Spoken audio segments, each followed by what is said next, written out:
अस्सलाम वालेकुम प्यारे बच्चों।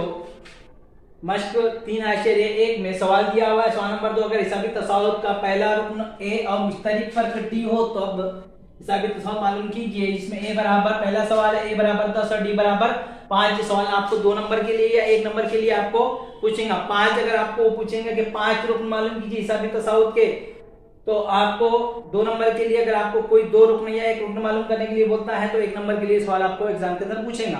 तो इसी तरह से मालूम करना है। यह है T1 को A कहते हैं बराबर 10।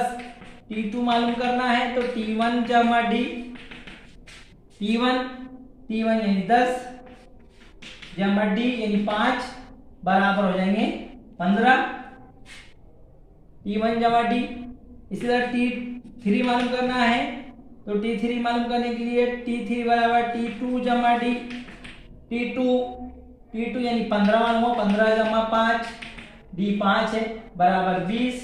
इसी तरह T4 बराबर T3 जमा D, T3 यानी 20 जमा D यानी 5 बराबर यह हो जाएगा 25।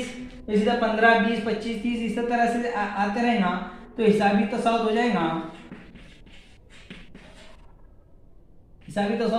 15 20 25।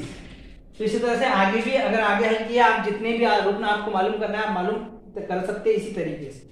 इसी तरह से सवाल नंबर 2 है a बराबर -3 और d बराबर 0, यानी कि T1 बराबर a बराबर, क्यों T1 बराबर पहला रुकन बोले a होता है, बराबर -3 और T2 मालूम करना है T2 बराबर T1 जमा D, T2 यानी कि ये T1 यानी कि -3 जमा D यानी 0 बराबर -3 आ रहा।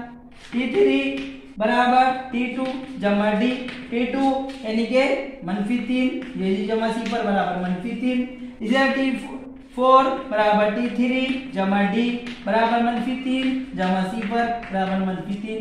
यानी कि हम हिसाबी तसाउत कैसा आ रहा है, हिसाबी तसाउत एक ही कीमत आ रही है। हिसाबी तसाउत -3, -3, आगे भी इस तरह से आते रहेंगे। ये सवाल नंबर 2 थे। उम्मीद है प्यारे बच्चों आप अच्छी तरह समझ जाएंगे। ये आपको एग्जाम के अंदर 1 या 2 मार्क के लिए सवाल आपको पूछेंगे। खुदा हाफिज।